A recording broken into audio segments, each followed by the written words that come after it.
आइए आज एक ऐसे कवि की दुनिया में चलते हैं जिनके शब्द सदियों से प्रेम, पीड़ा और प्रतीक्षा की आवाज बने हुए हैं। आज हम बात करेंगे विद्यापति की, प्रेम और विरह के कवि। जरा इस लाइन को महसूस कीजिए। जीवन भर उस रूप को निहारता रहा, फिर भी आंखें तृप्त नहीं हुईं। ये सिर्फ एक पंक्ति नहीं है, ये वो एहसास है जो कहीं ना कहीं हम सबने महसूस किया है। और जानते हैं, यही तो विद्यापति की कविता की ताकत है, इतनी निजी फिर भी हर किसी से जुड़ी हुई। तो चलिए उनकी दुनिया में और गहरे उतरते हैं। तो सबसे पहले ये समझते हैं कि विद्यापति इतिहास में कहाँ खड़े थे। वो सिर्फ एक कवि नहीं थे, वो असल में एक पुल थे। विद्यापति को संधि कवि कहा जाता है। ये एक बहुत ही खास उपाधि है। इसका मतलब है कि वो एक ऐसे मोड़ पर खड़े थे जहां एक साहित्यिक दौर खत्म हो रहा था और दूसरा शुरू हो रहा था। उन्होंने दोनों दुनियाओं की सबसे अच्छी बातें लीं और कुछ ऐसा बनाया जो बिल्कुल नया था। तो इस टाइमलाइन को देखिए। एक तरफ था आदिकाल, जहां राजाओं की शान में बड़े बड़े महाकाव्य लिखे जाते थे, और दूसरी तरफ आ रहा था भक्ति काल, जहां कवि भगवान के साथ अपने निजी रिश्ते की बातें कर रहे थे। और इन दोनों के ठीक बीच में थे विद्यापति, जिन्होंने दरबारी परंपरा को आम इंसान के प्रेम और भक्ति की गहरी भावनाओं से जोड़ दिया। अच्छा, तो वो युगों के बीच एक पुल तो थे, पर आखिर ये शख्स थे कौन? चलिए अब जरा इन कविताओं के पीछे के इंसान को जानते हैं। उनका जन्म बिहार के मिथिला इलाके में एक बहुत ही विद्वान परिवार में हुआ था।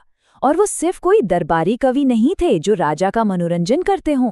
नहीं, वो तो राजा शिव सिंह के सबसे करीबी दोस्तों और सलाहकारों में से एक थे। मतलब उनकी कही बात का दरबार में बहुत वजन था। और यहाँ आकर तो आप हैरान हो जाएंगे। उनके ज्ञान का दायरा देखिए।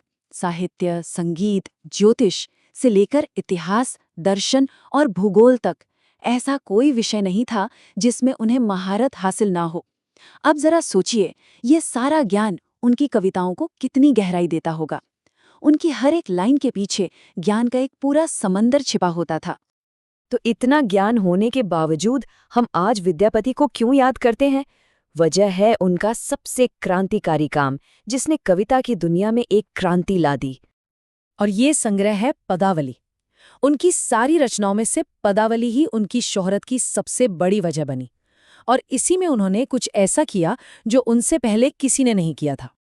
तो सवाल उठता है कि भाई, आखिर इन कविताओं में ऐसा क्या खास था? ऐसा क्या था जिसने इन्हें इतना इतना क्रांतिकारी बना दिया? जवाब बहुत सीधा लेकिन बहुत गहरा है। उन्होंने उस समय का सबसे बड़ा नियम तोड़ दिया। उस दौर में सारा बड़ा साहित्य संस्कृत में लिखा जाता था, जो सिर्फ पंडितों और विद्वानों की भाषा थी।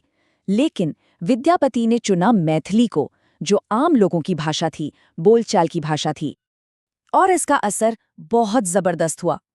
पहली बार आम लोगों के जीवन, उनके प्यार, उनके दुख, उनकी संस्कृति, इन सबको साहित्य में एक आवाज मिली। कविता अब राजमहलों से निकलकर आम लोगों के आंगन तक पहुंच गई। ये एक तरह से साहित्य का लोकतंत्रीकरण था। तो चलिए अब उनकी पदावली के समंदर में एक डुबकी लगाते हैं। उनके 3 पदों के जरिए विरह यानी जुदाई के दर्द की अलग अलग भावनाओं को समझने की कोशिश करते हैं। पहला पद एक ऐसी नायिका के दिल की बात है जो अपने प्रियतम के इंतजार में अकेली है और उसका दुख संभाले नहीं संभाल रहा। तो देखिए, इस कविता में एक पूरी कहानी है। प्रियतम चला गया है और नायिका सावन के महीने में अकेली है। सावन, जिसे प्यार का महीना माना जाता है, उसका दुख अब सहा नहीं जा रहा। लेकिन कविता यहीं खत्म नहीं होती।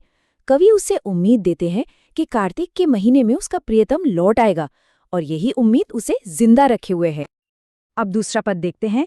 ये उस प्यार के बारे में है जो वक्त के साथ पुराना नहीं पड़ता, बल्कि और भी गहरा होता जाता है। इस कमाल की पंक्ति को देखिए।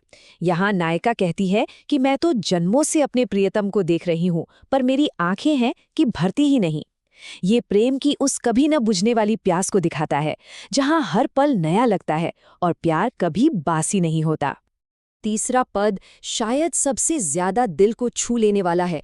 ये दिखाता है कि कैसे किसी का गहरा दुख बाहर की दुनिया की खूबसूरती को भी दर्द का कारण बना सकता है। ये बहुत ही शानदार तरीका है ये दिखाने का कि जब दिल टूटा हो तो दुनिया की सबसे खूबसूरत चीज़ें भी कैसे चुभने लगती हैं। खिलते हुए फूल उसे तकलीफ देते हैं तो वो आंखें बंद कर लेती है। कोयल का मीठा गाना उसे शोर लगता है तो वो कान बंद कर लेती है। उसका अंदर का दर्द बाहर की पूरी दुनिया को जहरीला बना देता है। और आखिर में कवि उसकी तुलना चौदसी के चांद से करते हैं, यानी वो चांद जो पूर्णिमा के बाद धीरे धीरे घटने लगता है। विरह के हर एक पल में वो नायिका भी शारीरिक और मानसिक रूप से बस खत्म होती जा रही है। तो विद्यापति का असर क्या रहा? क्या उनकी कविताएं बस किताबों में बंद होकर रह गईं? नहीं, बिल्कुल नहीं।